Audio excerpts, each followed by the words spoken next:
வணக்கம் நண்பர்களே. இப்போ நீங்கள் பார்த்துட்டு இருக்கிற கோயில் தான் சத்தியமங்கலத்தில் இருக்கிற பவானீஸ்வரர் சிவன் கோயில். அம்பாள் திருநாமம் பவானி சங்கமேஸ்வரி. இந்த கோயில் கடந்த 3 வருஷமாக மூடியே இருக்குது. கோயிலுக்கு உள்ளே திருப்பணி நடந்துட்டு இருக்குது. கோயிலில் எந்த பூஜையும் நடக்கிறதில்ல. அப்படி என்ன தான் திருப்பணி நடந்துகிட்ருக்கு, இந்த கோயிலுக்கு என்ன ஆச்சு அப்படின்னு ஒரு விரிவான விளக்கம் தான் இந்த வீடியோ. இந்த பவானீஸ்வரர் கோயில் சத்தியமங்கலத்தில் ஓடுற பவானி ஆற்றங்கரை ஓரமாக அமைஞ்சிருக்குது. இந்த பவானி ஆற்றங்கரை ஓரமாக மொத்தம் 5 சிவாலயங்கள், புகழ்பெற்ற பழமையான சிவாலயங்கள் அமைஞ்சிருக்கு. அதில் முதலாவது சிவாலயம்தான் சத்தியமங்கலத்தில் இருக்கிற இந்த பழமையான பவானீஸ்வரர் கோயில்.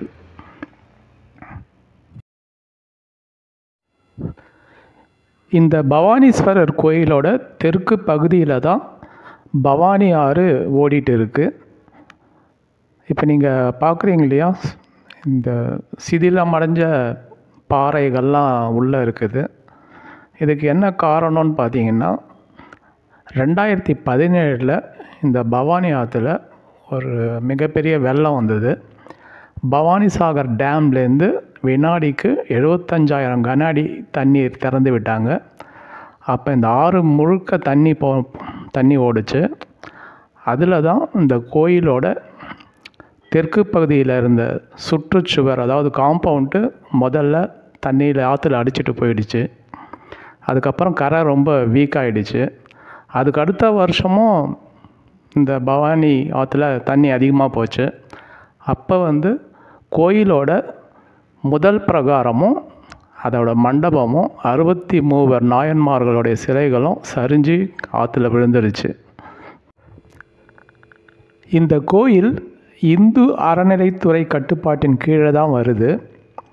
2019 இந்த கோயிலுடைய தெற்கு பகுதியை பலப்படுத்துறதுக்காக காங்கிரீட்னால் காம்பவுண்டு சுவர் கட்டுற வேலை ஆரம்பித்தாங்க.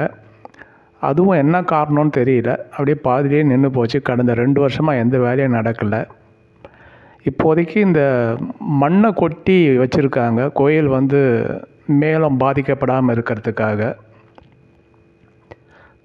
இப்போ நம்ம இந்த கோயிலுடைய தெற்கு பகுதியில் காம்பவுண்டு சுவரும் இல்லை, அந்த முதல் பிரகாரம் மண்டபமும் போயிடுச்சு. இப்போ டைரெக்டாக நம்ம பார்க்குறது மூலவர் சன்னதி அமைஞ்சிருக்கிற அந்த சுற்றுச்சுவரை தான். மூலவர் சன்னதி இப்போ எந்த பாதுகாப்பும் இல்லாமல் கரை ரொம்ப வீக்காக இருக்கிற இடத்துல இருக்குது. இந்த சுற்றுச்சுவர் மண்டபம்லாம் சரிஞ்சு விழுந்ததுனால கோயிலோட மேற்கூரையும் பாதிக்கப்பட்டு ரொம்ப வீக்காகி அங்கங்கே பாறைகள்லாம் கீழே விழுந்துருக்கு. அதை இது இரும்பு ராடுனால் முட்டு கொடுத்து வச்சுருக்காங்க. இப்போ இன்றைக்கி பவானிசாகர் டேமில் வினாடிக்கு 5084 கன அடி தண்ணீர் திறந்து விட்டுருக்காங்க இந்த பவானி ஆற்றுல.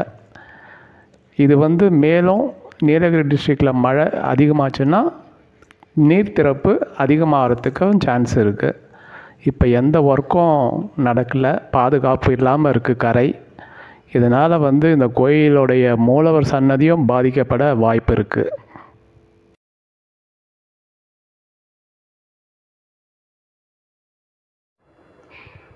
இப்போ நம்ம பார்க்குற இந்த பழைய பாலம் பிரிட்டிஷ் காலத்தில் கட்டப்பட்டது. இந்த 2017 இந்த ஆற்றுல தண்ணி அதிகமாக வரும்போது இந்த பாலத்தோட இந்த ஆர்ச்சை டச் பண்ணிவிட்டு தண்ணி போச்சு, அவ்வளோ தண்ணி போச்சு. இப்போ இந்த பாலத்தில் பாதி அளவுக்கு தண்ணி ஓடிக்கிட்டு இருக்குது. இந்து அறநிலைத்துறை கொஞ்சம் விரைந்து நடவடிக்கை எடுத்து இந்த கோயிலை காப்பாற்றணும். சரி நண்பர்களே, இந்த வீடியோ உங்களுக்கு பிடிச்சிருக்குன்னு நினைக்கிறேன். உங்களுக்கு பிடிச்சிருந்துச்சுன்னா இந்த சேனலை சப்ஸ்கிரைப் பண்ணுங்கள். இந்த வீடியோவை உங்கள் ஃப்ரெண்ட்ஸ் எல்லாருக்கும் ஷேர் பண்ணுங்கள், லைக் பண்ணுங்கள். நன்றி, வணக்கம்.